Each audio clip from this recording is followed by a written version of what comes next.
الله أكبر الله أكبر.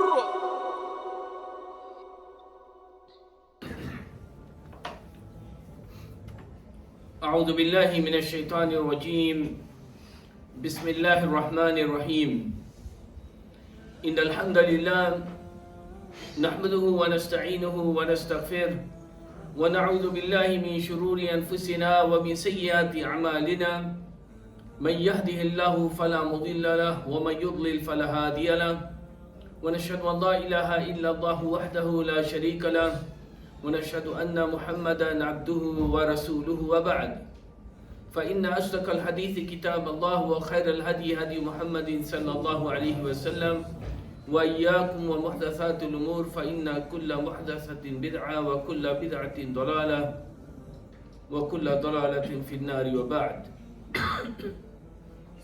يا أيها الذين آمنوا اتقوا الله حق تقاته ولا تموتن إلا وأنتم مسلمون. My beloved brothers and sisters, ahlan wa sahlan wa marhaban bikum jami'an. Tonight, I have chosen the first 10 verses from Soorah Al-Mu'minoon. Soorah Al-Mu'minoon, the chapter of Al-Mu'minoon. Al-Mu'minoon jam'u mu'min. Wal-mu'min is from the word Iman, Aman. It means a person who believes. So a person who believes in Allah Azza wa Jalla, in those which Allah had mandated on him or her to believe in, is referred to as mu'min. In any chapter of the Quran, the name chosen is mostly something, not mostly, definitely the chapter or verses or a lot is discussed in that surah about that particular name. In this case, Al-Mu'minoon, the believers. قال الله تعالى قد أفلح المؤمنون الذين هم في صلاتهم خاشعون إلى آخر تلك الآيات العشر. This surah was revealed in Makkah al-Mukarramah, meaning قبل الهجرة, before Hijrah. And in these first verses, a lot of characteristic of a true believer is being mentioned. And it is narrated of Umar ibn al-Khattab radiyallahu ta'ala anhu أنه قال لقد أنزلت علينا 10 آيات من أقامهن من أقامهن دخل الجنة. Allah has revealed on us 10 ayat. And for those who are able to establish it, will go to Jannah. And you know who Umar is when he speaks. قد أفلح المؤمنون إلى آخر تلك 10 آيات. رواه الحاكم في صحيحه. So قد أفلح المؤمنون. The word أفلح is from فلح, فلاح, success. The success indeed is for those who are believers. SubhanAllah, it is restricted for believers because the success which we are talking about is of hereafter. The element of najah in this world is not related to iman. It can be given to anyone, al-mu'min wal-kafir. You can see, if you go and see the richest in this world, the list, there are so many, or most of them who are not Muslims. They are the richest one in the list. If you talk about fame, look at those who have fame. How many of them are Muslims and how many are not? Beauty, status, leadership. So the success, if that is what people they think is success, then it is not related to Iman. يُعْطِي مَنْ يَشَاءُ. Allah Azza wa Jalla will give to whom He wishes. عَجَّلْنَا لَهُ فِيهَا مَا نَشَاءُ لِمَنْ نُرِيدُ, as Allah said. But النجاح قد أفلح المؤمنون, the najah, the success of a believer, is associated to hereafter. This is what this ayah is about, not of this dunya. Of course, when you are successful for hereafter, you indeed will benefit from it somehow or somewhere in this world also, bi'idhnillah. إذن قد أفلح المؤمنون الذين هم في صلاتهم خاشعون. Now the falah, the success of a believer, these ayats, the next 9 ayats, is telling you those characteristics which will make the mu'min successful. The first one, الذين هم في صلاتهم خاشعون. It is no more just a salah, it's not only praying 5 times. إقامة الصلاة, but will khushu'. الذين هم في صلاتهم خاشعون. Those, al-khushu' is a word which includes so many things. In general, you may say total submission to Allah Azza wa Jalla. More detailed views can be shared, such as the view that al-khushu' means an-nadhru ila mawdi' as-sujud, to look at the place where you are going to do sujood, based on the hadith of Abu Hurairah radiyallahu ta'ala anhu. أنه صلى الله عليه وسلم إذا صلى رفع بصر أنه قال كان رسول الله صلى الله عليه وسلم إذا صلى رفع بصره إلى السماء فنزلت الذين هم في صلاتهم خاشعون فنكس رأسه. That is صلى الله عليه وسلم, he used to look towards the heavens, but when قد أفلح المؤمنون was revealed, الذين هم في صلاتهم خاشعون, he started to look down. However, though this is a view which has been mentioned of Qatada and others, but the hadith itself has got issues, so we don't focus on that. The other view is أنه ترك الالتفات في الصلاة. It is al-khushu' is not to look here and there. No, not that. You are looking right in front of you, and of course when you are looking in front, then the sijda is the place where you look, the sujood place. أنه السكون في الصلاة. The third view, that it is the tranquility which you bring to yourself and focus on while praying. The fourth, أنه الخوف, that it is the fear which you should feel at the time of prayers. However, if we really go and see the word of khushu', all of these is part of it. It plays role in a big way or a small way, but it does. So قال الله تعالى قد أفلح المؤمنون الذين هم في صلاتهم خاشعون. So this is the beginning of your salah, that you attain al-khushu' as much as possible. وَالَّذِينَ هُمْ عَنِ اللَّغْوِ مُعْرِضُونَ. And those who do i'rad. I'rad means to keep away from, distance themselves from. Al-lagwu. Al-lagwu is anything which is vain, which is evil, which is bad, which is sinful, which is something which is not going to pay you with anything good, but only the bad will come to you by being associated or by doing or by promoting those kind of things. وَالَّذِينَ هُمْ عَنِ اللَّغْوِ مُعْرِضُونَ. Here, in the word al-lagwu, many things have been mentioned by the al-mufassirun.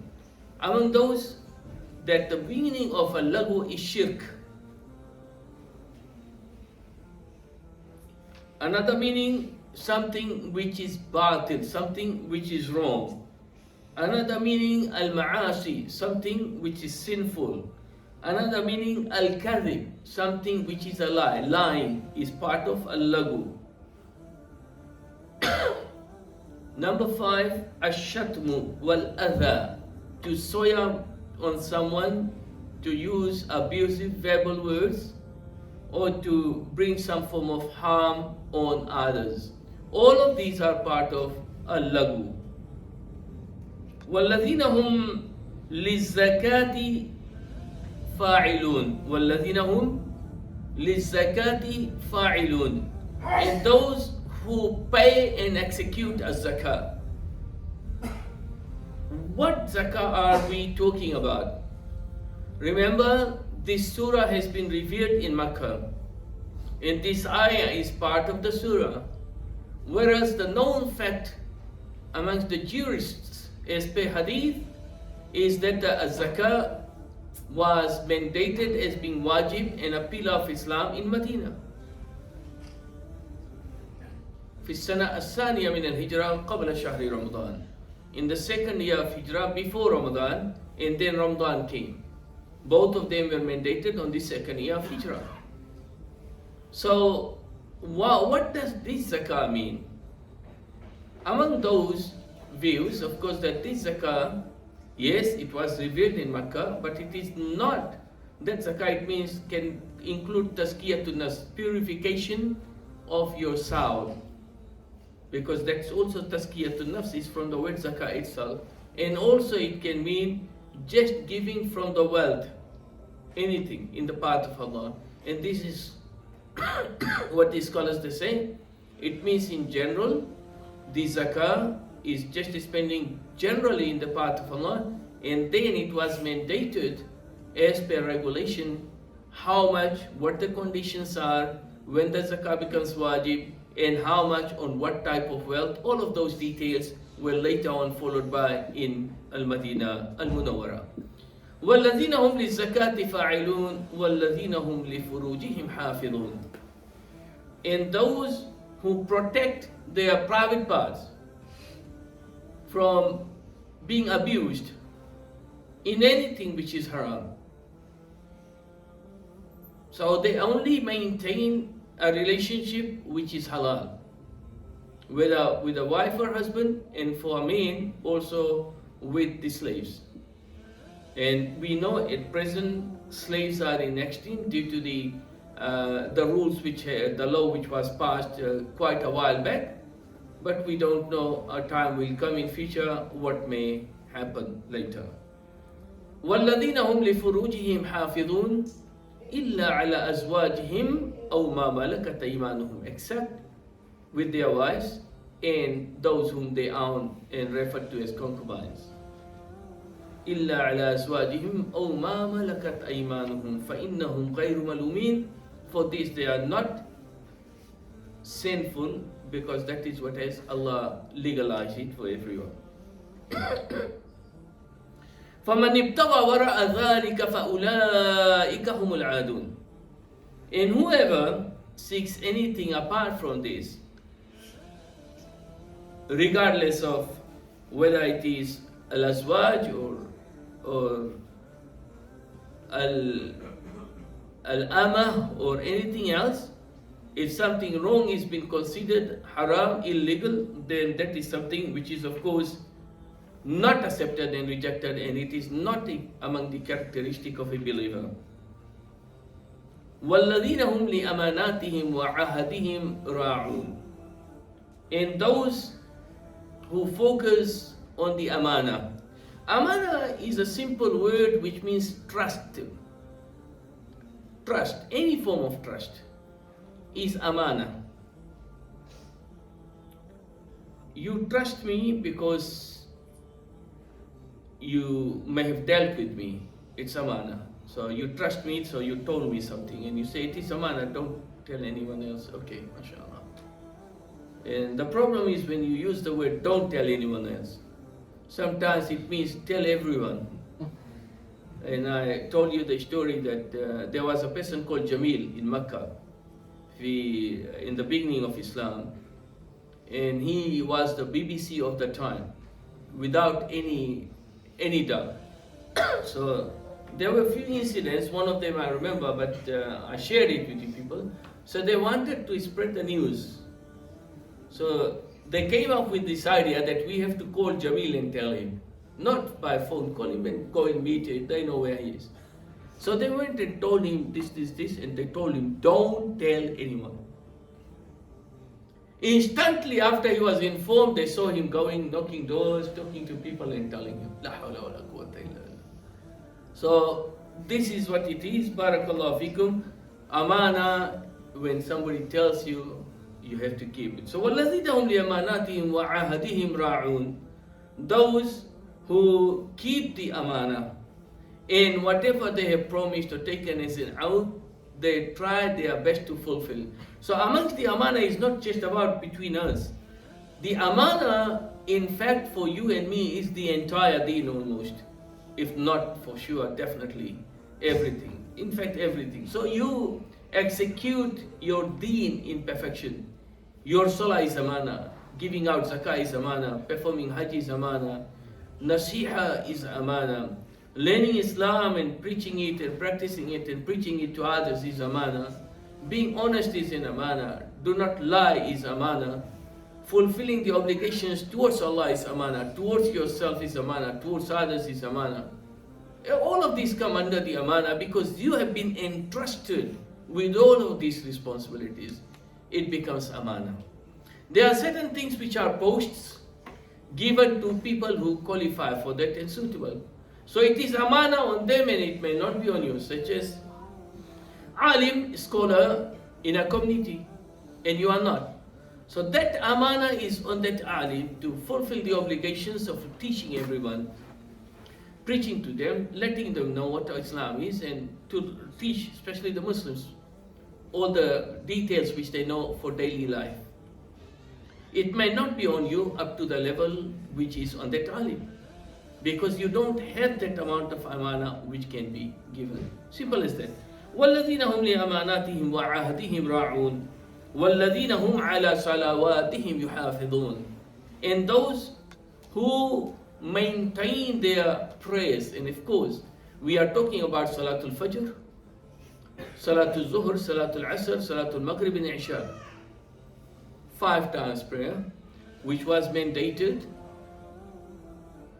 When did it become wajib? Who recalls it here? Was it in Rahlat al-Shita wa Sayf?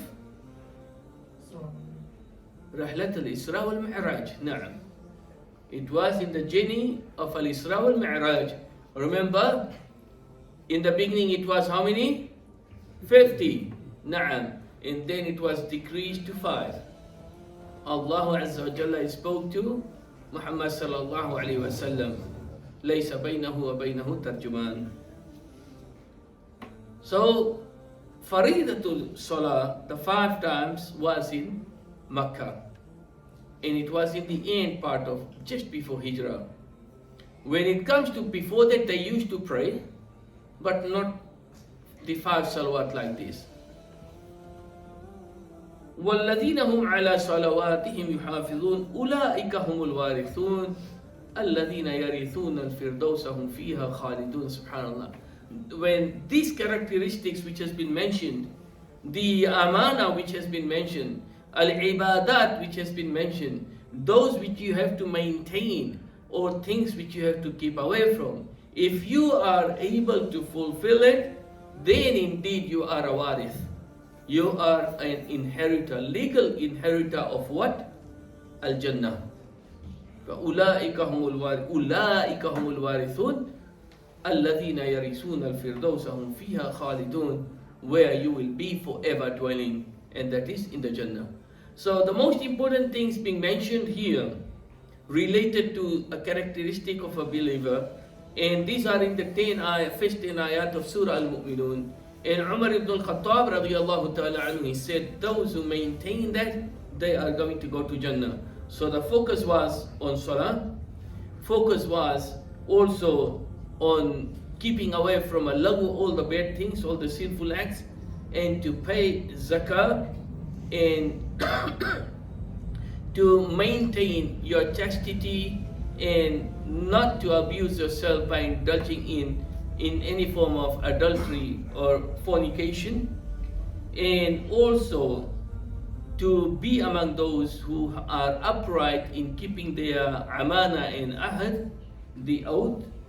They are the ones, and of course establishing salah, they are the ones who are going to inherit the Jannah.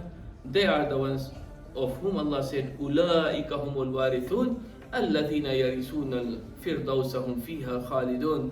Subhanallah, imagine makanul khulud, makan khalidan fiha abada, makan la lagwu fihi wala ta'thim, a place where you are going to be forever dwelling, a place where there is no end to, a place where there is nothing negative, a place where apart from joy there is nothing else, a place which each and everyone are dying to go to, though we still all are alive, a place which we all want to be, definitely, absolutely. And these are the simple characteristics of a believer to achieve. وبارك الله فيكم وجزاكم الله خيرا.